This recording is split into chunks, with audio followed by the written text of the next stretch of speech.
Top Med Talk. Welcome to Top Med Talk, the broadcasting arm of EBPOM, Evidence-Based Perioperative Medicine. Stand by for a healthy conversation. But first, the 2026 International Practicum on Cardiopulmonary Exercise Testing will be held from September the 16th to the 18th of this year. It is organised by iPoets, the International Perioperative Testing and Training Society. Come and join us at this premier educational event designed for clinicians, scientists and healthcare professionals interested in sport, exercise and perioperative medicine. Check out ebpom.org for the best prices and information now. That's ebpom.org. And remember, this is an International Perioperative Testing and Training Society accredited event. So when you attend, you can get your iPoets accreditation showing that you are a practitioner who has reached a high standardized level of competence in performing and interpreting cardiopulmonary exercise testing for patients preparing for major surgery. Check out ebpom.org now. Hello and welcome to Top Med Talk. My name's Mike Grocott and I'm the co-editor-in-chief of Top Med Talk and an anaesthesiologist intensive care doctor in Southampton, England. We're here at the 58th annual meeting of the Society for Obstetric Anesthesia and Perinatology, SAPE, in wonderful Montreal, Canada. And this is day 3 of the meeting. And I have with me our newest co-host. So if I may introduce Dr. Joe Larvin. Joe, how are you? Great, thank you. Pleasure to be here. I'm an avid listener, so to be here in person is, real pleasure. Excellent. Well, it's great to have you here. Can you just introduce yourself to our listeners so they have a feel for who you are, what your background is? So I'm an anaesthetic trainee out of Southampton as well, and have a couple of research roles within that. So about halfway through my training, lots of obstetric on call. So especially pleased to be here today. So this is good because anybody who knows my practice, which is largely intensive care, I only meet obstetric patients when things go badly wrong. So I'm looking for some erudite contributions, Joe. Also joining us today on Top Med Talk is a very special celebrity guest. We have with us Dr. Ron George, president of SAPE. Ron, how are you? I'm doing wonderful. Enjoying our annual meeting and seeing the just immense amount of positive energy within our OB anesthesia community here this past couple of days. It's a very energy-rich meeting. You can really feel it in the room. Absolutely. The obstetric anesthesia community is tight-knit. We're more than willing to collaborate, help each other out, and we just love to have a great time when we come together each year as well. So it's great to see old friends. And this year we have even more friends because this is our biggest meeting ever in terms of attendance. And we have a very international audience. So we've got friends from across the Atlantic, across North America, South America, Asia. It's been a wonderful, wonderful meeting. So, and you've got about 1,000 delegates, is that right? Yeah, we've crossed the 1,000 line, and I think we're marching towards 1,100 when we look at the final tally. So that's an exciting benchmark for SOAP. Congratulations. So Ron, can you tell us a little bit about yourself for our listeners, a bit about where you practice, what your practice looks like? I am Canadian. I grew up in rural parts of Nova Scotia on the east coast of Canada. Very proud of that. Trained and educated in Nova Scotia at Dalhousie University, and the Dalhousie University Obstetric Anesthesia cohort is very strong here at SOAP.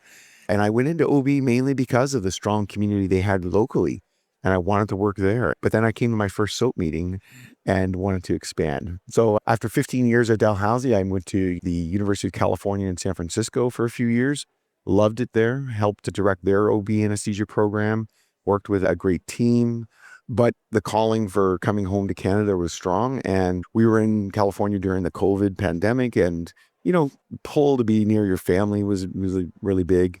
The pull and sense of wanting to support my home community during challenges really pulled at me. So I took a job here in Canada. So I'm now the director of obstetric anesthesia at Mount Sinai Hospital in Toronto, Canada. And it's a very special place because it's been a leader in research and knowledge creation in OB anesthesia for decades. It is probably the largest and most complex labor unit in Canada. And it faces a lot of the same challenges that we see throughout the world in terms of helping to deal with disparity issues in the rural parts of the province and lots of referrals of high-risk patients. And lastly, the most important thing for me was it has probably the biggest OB fellowship program, probably internationally, when you look at the level of training that we have and the number of trainees that we have. And we attract a very diverse fellowship audience from around the world. Most of our fellows come from outside North America. Some stay in North America afterwards, but we have a proud, diverse alumni around the world. So it's quite an exciting environment to work in. It's always a great marker of esteem if people want to come and work in your center because of what you do. Always. And even during this meeting and every meeting I've been at in the last number of months, having people come up and, want to talk to you about the fellowship program. They've heard so much about it. I hope it speaks to the quality of the education that we're providing our fellows when they come to us. They're all doing ample amounts of academic work, research, quality improvement. So they're taking skill sets away when they leave us. And the wonderful thing about an obstetric fellowship to me is even if you're going to practice in a community hospital, like there's no downside to having that fellowship. It's going to provide you an instant leadership role at your institution because you're going to probably be the only one who's been specially trained in OB anesthesia. You're going to be the one asked to take on some leadership goals, create some policies. So it's an instant kind of dive right into becoming a institutional leader and eventually a leader in the OB anesthesia community. A lot of the community hospitals, it can be rare to have someone with a special interest. It is, and especially in the last few years, especially in Canada and North America, job market has been rich, right? Like there's a lot of opportunities out there. And going to medical school, doing residency nowadays, it's not easy. It's expensive. There's a lot of pulls on people to take jobs. But I think ultimately when people really are passionate about an area and see that there's actually a need in those community hospitals for a little bit more of a nuanced specialty, especially in maternal health areas. I always say like OB anesthesia is the one thing that we do everywhere, right? Every anesthesiologist should be able to do OB and do it well. And I think that's what an OB anesthesia fellowship trained individual will bring to those community hospitals. Brilliant. Now, you've been the president of, say, it's a 1-year post, I think? Yeah, it's a 1-year part of a 3-year cycle. So we join as vice president and the next year take over president. And then I'll remain on the board as immediate past president to lend my support and to the board and to Dr. Grace Lim, who's going to be stepping into this role. Grace is a phenomenal leader in our world. And I look forward to kind of now going from the leadership role to being a good soldier and helping her achieve her mission and which is ultimately driving forward the mission of SOAP. Brilliant. And we were lucky enough to interview Grace yesterday. She was fantastic. Reflections on your year. How's it been? It is, there's been struggles, of course. I mean, leadership is not always easy. If it was, then everybody would do it. But ultimately, I think it's been quite successful. I've been fortunate. I was the secretary of SOAP for 3 years, a number of years ago, stepped away from the board a little while, and then came back as vice president. And so I was part of a big transitional change, I want to say it was about 8 or 9 years ago, where we really took a deep, hard look at SOAP and what our mission was going to be. And I think I spent this year really staying focused on keeping us aligned with our mission and the vision overall of delivering great care, great research and education to the OB anesthesia community so that we can ultimately impact care. And I've just been really focused on that and keeping our committees and our committee chairs and helping them really strive to find focused goals that we're going to achieve.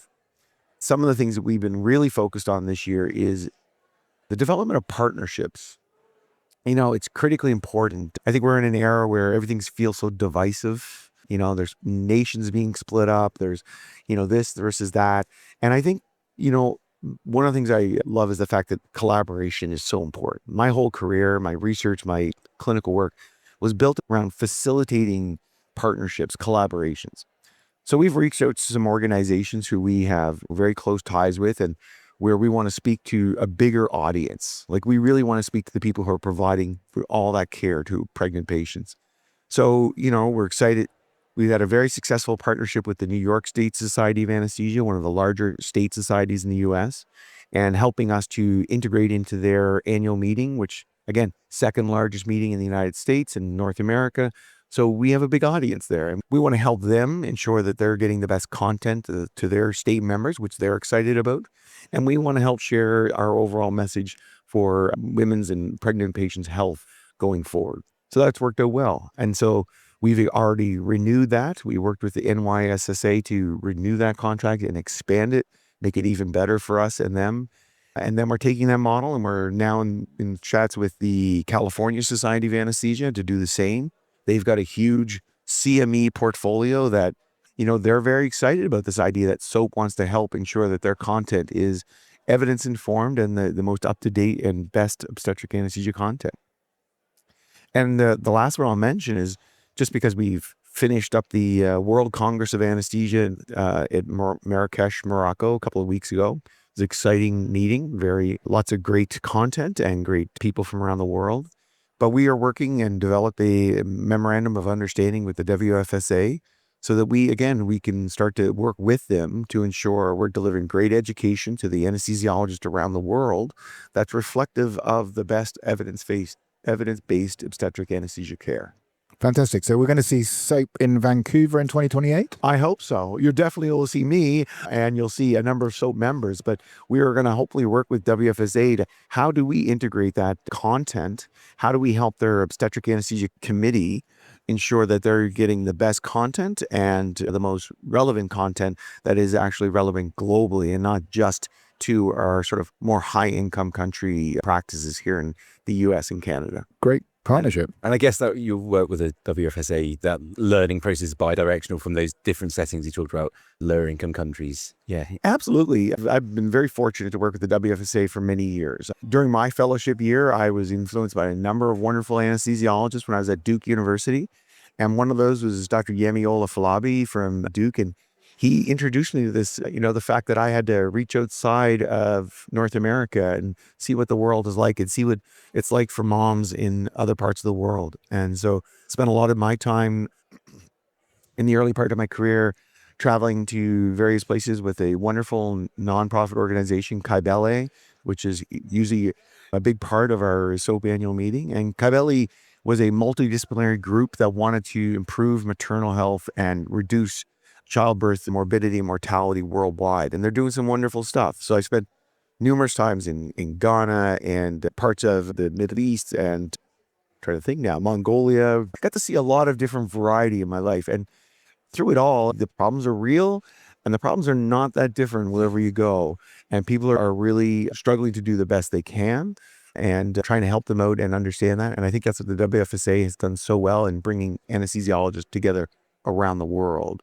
I've spent a lot of time working in different roles in the WFSA over the years, and I see the benefit of that. I'm excited that SOAP is going to have a new partnership with the WFSA, and we'll see what that brings. It's a new thing, and we're going to work collaboratively with them to see what works best for both organizations. It sounds like that period's been quite formative in your career. Is that something you encourage your fellows and residents to go and do, seek experience in different settings overseas? Absolutely. It was probably the most formative part of my life. I've been very fortunate to have great mentors in that area. And when I have individuals, especially that are trained mostly in a high income environment, I think it's prudent for us to go and see how things are done in other parts of the world. And we were very fortunate to have every monitor, you could imagine.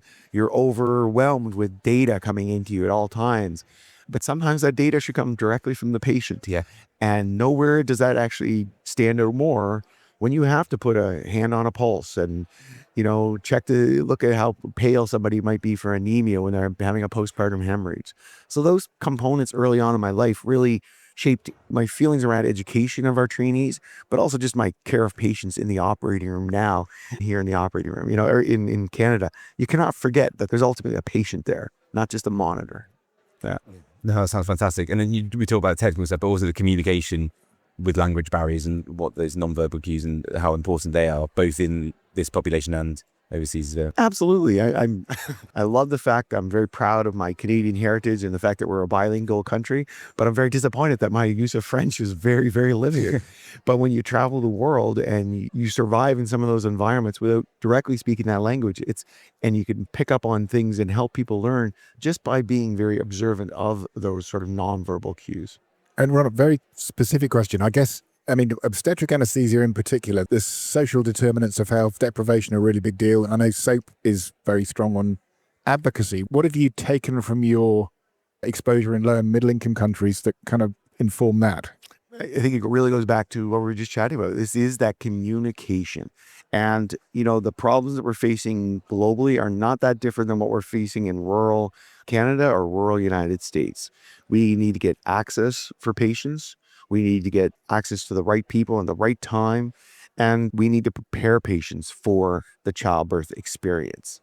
And that means, I think we all know that in the anesthesia realm, this idea of perioperative medicine has been a big topic for maybe 2 decades now, as we've tried to dive into that. I've tried to encourage the fact that we need to actually have more peripartum anesthesiologists. We need to be involved in the antenatal care. We understand how systems work better than most, I believe. Critical care, anesthesia, we work institutionally. We see the most complex systems work on a daily basis. And not many other specialties can internalize that as well as we can and see how we interact with nursing services, cleaning services, surgical services. They're all critical to us doing our mission. And I think that's what we also need to be focused on. And I think obstetric anesthesiologists are very primed to do that. We do all that, and our patients are awake for the most part. So we have to balance our communication and helping the patient through the operative period, along with their families, their partners. And, we are expanding our roles in the post-operative realm and looking at how patients can recover, not just recover after their cesarean delivery in the first hour, the first day, the first week, and then helping patients recover from maybe some peripartum mental health concerns that have come up or traumatic birth-related concerns. And that's where we're the experts. So we do have to take and be advocates for expansion of the anesthesia realm in obstetrics. Now we're sitting, it's day 3 of the meeting. You can hear the hubbub of we're in a kind of communal space. Exciting, isn't it? It's great. So highlights of the meeting. What have you really taken home from this? And it's like choosing a favorite child. But I know. Well, first off, I do have to thank our annual meeting committee and Dan Katz for organizing a phenomenal meeting and allowing me to take all the credit. People have been coming up saying congratulations, but it really is the work of Dan, the committee, and the board, who over the last number of years, we've been setting the tone for increasing and ramping up what SOAP is, and we're just seeing the dividends pay out here. So congratulations to Dan, the rest of the board. And I know Grace will have a very similar experience next year. The meeting's just growing and growing. To me, SOAP, as we talked very early on, it is about the community, bringing everybody together, seeing old friends, and talking about the struggles that we have. The other highlight is always the trainees. When we opened up our meeting on the first day with the Gertie Mark Symposium, and we see the residents and fellows and medical students presenting in this forum in front of the biggest audience of OB anesthesia ever, you're very proud and you're very excited for what the future is going to hold. And some of those presentations were blow me away. So I'm very fortunate for that. But yeah, the trainees, they do an amazing job and they're a big part of SOAP. And, I'm excited that yesterday we had a number of great panels on sometimes some very challenging topics, such as the idea of pain during cesarean delivery. It's tough to hear that we're not doing as good a job as we'd like to, and we need to work on that. I also think that it's that humility within our specialty to recognize that this is a very patient-centered goal. We're not doing as great. Let's fix it. Let's come together. Let's think about how we can fix this. And I think that was great. And so we've had some wonderful panels. And today we're going to see I know it'll be a couple of things. The best paper competition, always a hallmark. And then Dr. David Monks is going to be presenting the Ostheimer this afternoon, which everybody is always excited about. And as a former Ostheimer lecturer myself, I know David is still working on his slides and maybe a little bit nervous, but he's going to do a great job. And it's just this wonderful synopsis of the last year of the top literature in OB anesthesia. And your theme this year, which I love, I'm an academic, I love, but it was discovery to delivery. Yeah. I'm not a classically trained researcher. I've been, I think, reasonably successful in trying to collaborate on research projects and get some ideas moving, create new knowledge. Because I've always felt physicians in general, that's what that's at the core of being a physician. The knowledge creation and dissemination and translation, those are critical.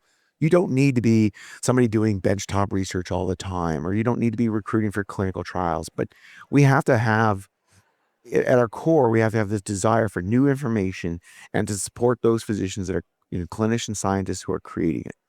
So we really wanted to bridge that divide a little bit. Sometimes it's a bit of a divisive term, the research, but it shouldn't be. We shouldn't be fearful of it. We need to support it. We all use that new knowledge every day to support patients. And so we wanted to kind of bridge that divide a bit and show how important new knowledge creation is to the patients we're caring for. And therefore, we need to support that and we need to celebrate that. So listen, Ron, it's been wonderful talking. I think we're starting to run out of time, but before we close, I got to ask you, what next? Yeah, I want you. I'm going to take a break. No, as I said, this year has been exciting. It's been challenging. I am looking really forward to helping Grace be successful next year, helping Dan Katz, who's coming on as our vice president, get into that role. We've also got a new secretary, Brandon Tobioko, who's a phenomenal young individual in our community. And he's coming in as our secretary, and it's a role I know well, and I want to help him. So I got to pay that forward to those guys, and I know they're going to be successful, but I want to make sure that they're off on the best footing and help them.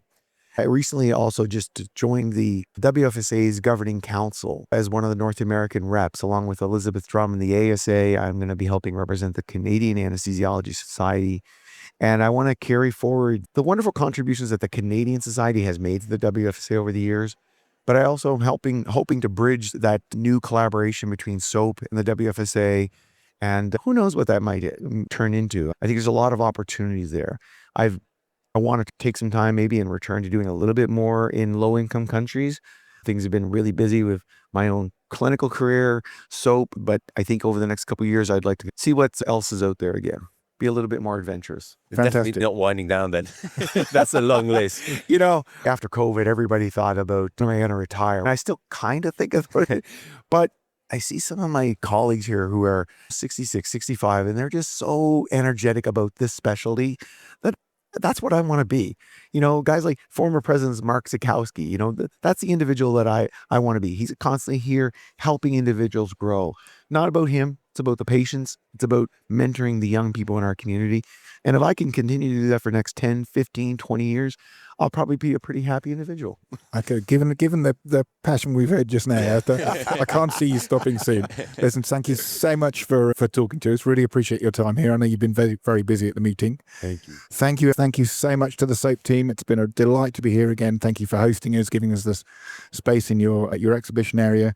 And thank you to our sponsors, GE and BD, for enabling us to provide free open access medical education to the world, bringing great conversations to you and colleagues and friends in more than 100 countries. Ron, thanks very much for being with us. Joe, thanks for your help. It's been a great pleasure. Thank you. TopMed Talk. And remember, the 2026 International Practicum on Cardiopulmonary Exercise Testing will be held from September the 16th to the 18th of this year.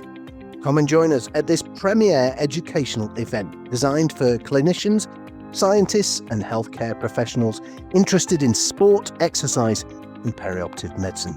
Check out ebpom.org for the best prices and information now. That's ebpom.org.